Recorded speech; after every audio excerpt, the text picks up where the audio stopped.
नमस्कार। मैथिली मेडिटेशन में एक बार फिर आप सबका स्वागत है। मैं मंजू झा आपके सामने आज निर्जला एकादशी की कथा लेकर उपस्थित हुई हूँ, जो जेठ मास के शुक्ल पक्ष में पड़ता है। अगर आप मेरे चैनल पर न्यू हैं तो मेरे चैनल को सब्सक्राइब करें ताकि कोई भी वीडियो आए तो आपके पास नोटिफिकेशन आ सके। ज़्यादा से ज़्यादा शेयर करें और पसंद आए तो लाइक भी करें। तो कथा कुछ इस प्रकार है। श्री भीमसेन बोले कि हे पितामह, भ्राता युधिष्ठिर, माता कुंती, द्रौपदी, अर्जुन, नकुल और सहदेव आदि एकादशी के दिन व्रत करते हैं और मुझे एकादशी के दिन अन्न खाने को मना करते हैं। मैं उनसे कहता हूँ कि भाई, मैं भक्ति पूर्वक भगवान की पूजा कर सकता हूँ और दान दे सकता हूँ, परंतु मैं एकादशी के दिन भूखा नहीं रह सकता। इस पर व्यास जी बोले, हे भीमसेन, यदि तुम नर्क को बुरा और स्वर्ग को अच्छा समझते हो तो प्रत्येक मास की दोनों एकादशियों को अन्न न खाया करो। इस पर भीमसेन बोले, हे पितामह, मैं आपसे सर्वप्रथम कह चुका हूँ कि मैं एक दिन एक समय भी भोजन किए बिना नहीं रह सकता। फिर मेरे लिए पूरे दिन का उपवास करना तो बहुत कठिन है। मेरे पेट में अग्नि का वास है जो अधिक अन्न खाने पर ही शांत होती है। यदि मैं प्रयत्न भी करूं तो वर्ष में एक व्रत अवश्य कर सकता हूं। अतः आप मुझे कोई ऐसा व्रत बतलाइए जिससे मुझे स्वर्ग की प्राप्ति हो। इस पर श्री व्यास जी बोले कि हे वायुपुत्र, बड़े बड़े ऋषि और महर्षियों ने बहुत से शास्त्र आदि बनाए हैं। यदि कलयुग में मनुष्य उन पर आचरण करे तो अवश्य ही मुक्ति को प्राप्त होता है। उसमें धन बहुत कम खर्च होता है।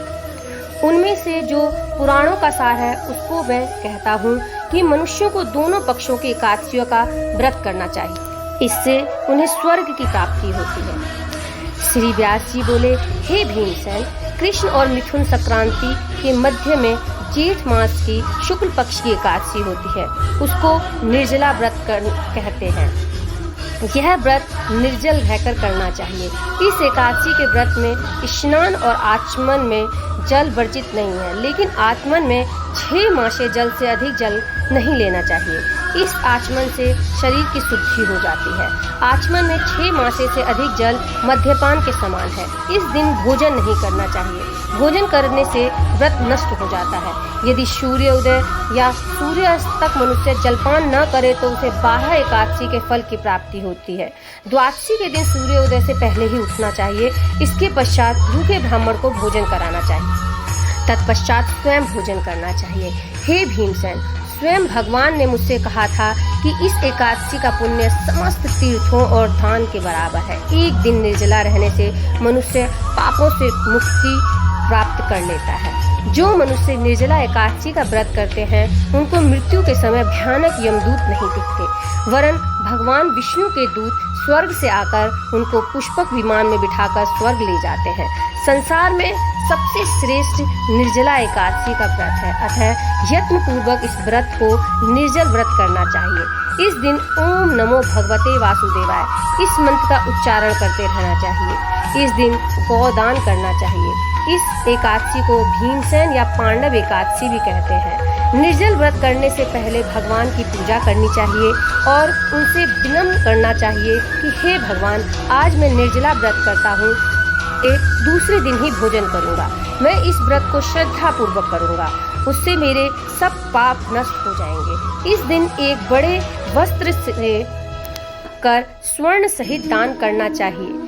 जो मनुष्य इस व्रत के अंतराल में स्नान तप आदि करते हैं उनको करोड़ों पल स्वर्ण दान का फल मिलता है।